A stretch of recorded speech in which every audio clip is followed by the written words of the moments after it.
عمران خان کی حقیقی آزادی مارچ کی ناکامی یا کامیابی عمران خان کی سیاست پر کیا اثر ڈالے گی؟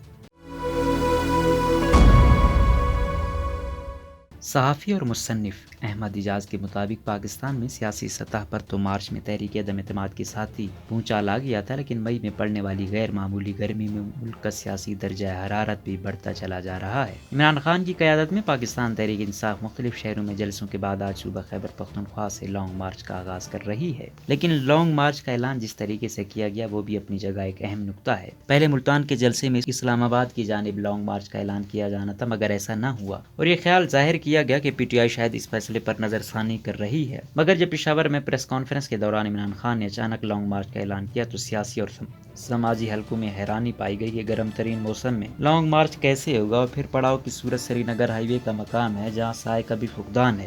آخر ایسا کیوں؟ کچھ دن قبل تک حکومتی حلقوں میں بھی جلد انتخابات کے انعقاد کی آوازیں اٹھ رہی تھیں۔ مسلم لیگ نون کے اندر ایک اہم دھڑا جلد انتخابات کا حامی تھا اور بیانات میں اس کا اظہار بھی کر رہا تھا، لیکن پھر حکومت اور اتحادی جماعتوں کی جانب سے بیانات آئے کہ حکومت اپنی مدت پوری کرے گی اور کسی طور پر بھی فوری انتخابات کی طرف نہیں جائے گی۔ اس تناظر میں عمران خان کا لانگ مارچ کا فیصلہ خاصا معنی خیز ٹھہرتا ہے۔ 24 مئی کو پشاور میں یوتھ ونگ سے خطاب کرتے ہوئے چیئرمین پاکستان تحریک انصاف کا کہنا تھا کہ یہ تحریک اس لیے شروع کی جا رہی ہے کہ انتخابات کا اعلان ہو اور یہ تحریک موجودہ حکومت کے خاتمے تک جاری رہے گی۔ اگر یہ لانگ مارچ اپنے مطلوبہ نتائج پانے میں ناکام رہتا ہے تو عمران خان کی مقبولیت پر کیا فرق پڑے گا اور اس سے آنے والے انتخابات میں ان کی پارٹی کی کارکردگی کس حد تک متاثر ہوگی، اور اگر عمران خان کا مطالبہ پورا ہوتا ہے تو پھر حکومتی اتحاد کو کیا نقصان ہوگا؟ یہ تمام سوال گہرے تجزیے کے متقاضی ہیں۔ لانگ مارچ کی ناکامی اور کامیابی۔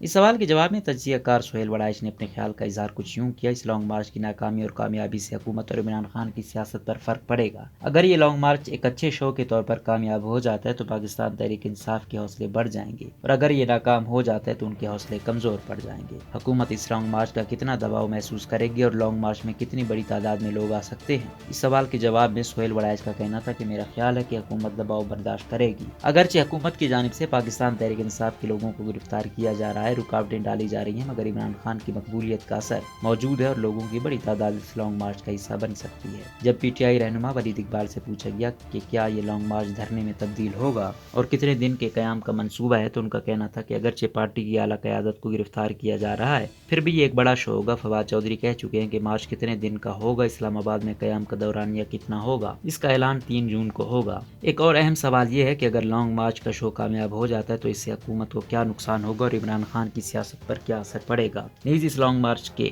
کامیاب یا ناکام ہونے سے پی ٹی آئی کی مجموعی سیاست اور عمران خان کی مقبولیت پر کیا اثرات مرتب ہوں گے؟ اس سوال کے جواب میں سیاسی تجزیہ کار زیگم خان کا کہنا تھا کہ اگر یہ لانگ مارچ اس صورت میں کامیاب ٹھہرتا ہے کہ حکومت اگلے انتخابات کا اعلان کرنے پر مجبور ہو جاتی ہے تو عمران خان یہ کہہ سکیں گے کہ جنہوں نے مجھے نکالا تھا میں نے بھی ان کو نکال دیا۔ اگر حکومت اگلے انتخابات کا اعلان فوری نہیں کرتی اور اپنی مدت پوری کرتی ہے تو ووٹر کے اندر یہ تاثر موجود ہوگا کہ جن کو نکالا گیا ان کو دوبارہ نہیں لایا جائے گا۔ اس صورت میں پی ٹی آئی کو نقصان ہوگا۔ ان کا کہنا تھا کہ اس لیے عمران خان کی ساری کوشش یہی ہے کہ فوری انتخابات ہوں۔ فوج پر بھی دباؤ ڈالنے کی وجہ یہی ہے کہ وہ جلد انتخابات کے انعقاد میں معاونت کرے۔ عمران خان کو احساس ہے کہ وقت ختم ہو رہا ہے، جلد از جلد انتخابات ہوں اور نومبر میں اہم تعیناتی یعنی آرمی چیف کی وہ خود کریں۔ اسی سوال کے جواب میں سیاسی تجزیہ کار سلمان غنی کا کہنا ہے کہ عمران خان فوری انتخابات چاہتے ہیں۔ نئے انتخابات میں وقفہ سال کا نہیں بلکہ مہینوں کا ہے۔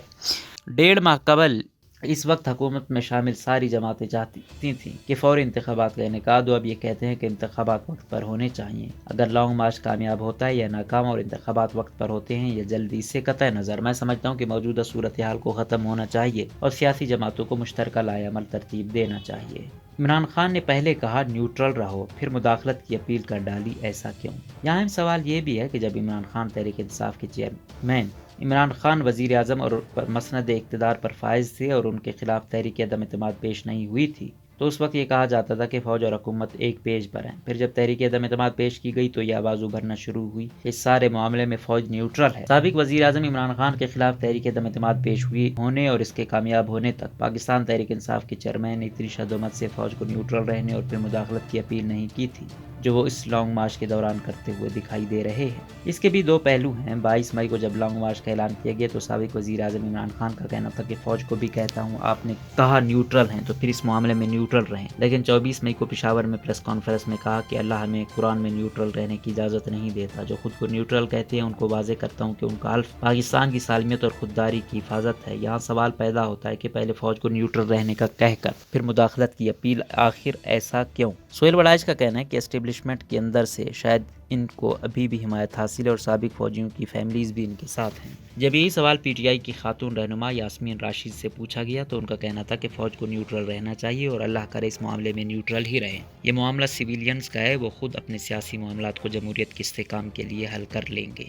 جب سیاسی تجزیہ کار زیگم خان سے یہ سوال پوچھا گیا کہ فوج کو نیوٹرل رہنے اور پھر فوج سے مداخلت کی اپیل کرنے کی وجہ کیا محض دباؤ کی پالیسی ہے، تو ان کا کہنا تھا کہ حکومت اور حکومتی اتحادی جماعتیں یہ چاہتی ہیں کہ اسٹیبلشمنٹ سیاست میں مداخلت نہ کرے اور وہ نیوٹرل رہے، جبکہ عمران خان اب کہتے ہیں کہ فوج نیوٹرل نہ ہو اور میری سپورٹ کرے۔ اس سے فوج پر دباؤ ڈالنے کی کوشش کی جا رہی ہے۔ پاکستان تحریک انصاف کے رہنما ولید اقبال کا کہنا ہے کہ پاکستان تحریک انصاف کو فوج یا کسی کی مدد کی ضرورت نہیں پڑے گی، تاہم اگر ادارے مثبت کردار ادا کر سکتے ہیں تو کرنا چاہیے۔ پاکستان تحریک انصاف کے رہنما علی نواز ایوان نے مختصر سا تبصرہ کرتے ہوئے کہا کہ پاکستان کے مستقبل اور خود مختاری کے لیے ہر ایک کو آگے آنا چاہیے۔ دوسری طرف سیاسی تجزیہ کار سلمان غنی کا کہنا تھا کہ رواں سال اکتوبر میں الیکشن ہوں گے، نیوٹرل کو پاکستان کی بہت فکر ہے، اکتوبر میں انتخابات کے انعقاد سے کسی اور کو فائدہ نہیں، پولیٹیکل فورسز کو فائدہ ہوگا۔ 2014 کے دھرنے اور موجودہ لانگ مارچ میں کیا فرق ہے؟ پاکستان تحریک انصاف نے 2014 میں ملک کی تاریخ کا طویل دھرنا دیا جس کا دورانیہ 126 دن رہا، مگر اس قدر طویل دھرنے کے فوری بنیادوں پر کوئی بڑے سیاسی مقاصد حاصل کرنے میں پی ٹی آئی ناکام رہی۔ اس وقت پاکستان تحریک انصاف کے چیئرمین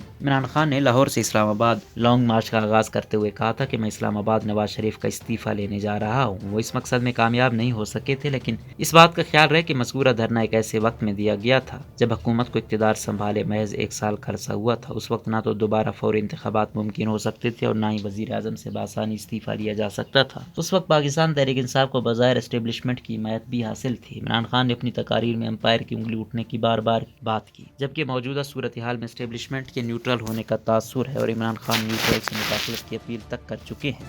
یہاں سوال یہ پیدا ہوتا ہے کہ 2014 کے دھرنے اور موجودہ لانگ مارچ اور ان کے نتائج میں کیا فرق ہے، نیز یہ کہ عمران خان سب کچھ داؤ پر لگا کر لانگ مارچ کے لیے کیوں اٹھ کھڑے ہوئے ہیں۔ یہ سوال پاکستان تحریک انصاف کی خاتون رہنما یاسمین راشد سے پوچھا گیا تو ان کا کہنا تھا کہ اس وقت کے دھرنے میں ہمیں یہ معلوم نہیں تھا کہ بیرونی طاقتیں یہاں کے نظام سیاست میں کس حد تک مداخلت اور اثر کی حامل ہو سکتی ہیں۔ اس وقت کا دھرنا اندرونی سطح پر حکومت کے خلاف تھا، جبکہ اس دھرنے میں ایک عنصر بیرونی طاقتوں کا اثر انداز ہونے کے خلاف ہے۔ کیا دھرنوں اور لانگ مارچ سے حکومت کا خاتمہ ہو سکتا ہے؟ سن 2014 کے دھرنے اور موجودہ لانگ مارچ میں اگر یہ دھرنے میں تبدیل ہو جاتا ہے، فرق کیا ہے اور نتائج کس قسم کے برآمد ہوں گے؟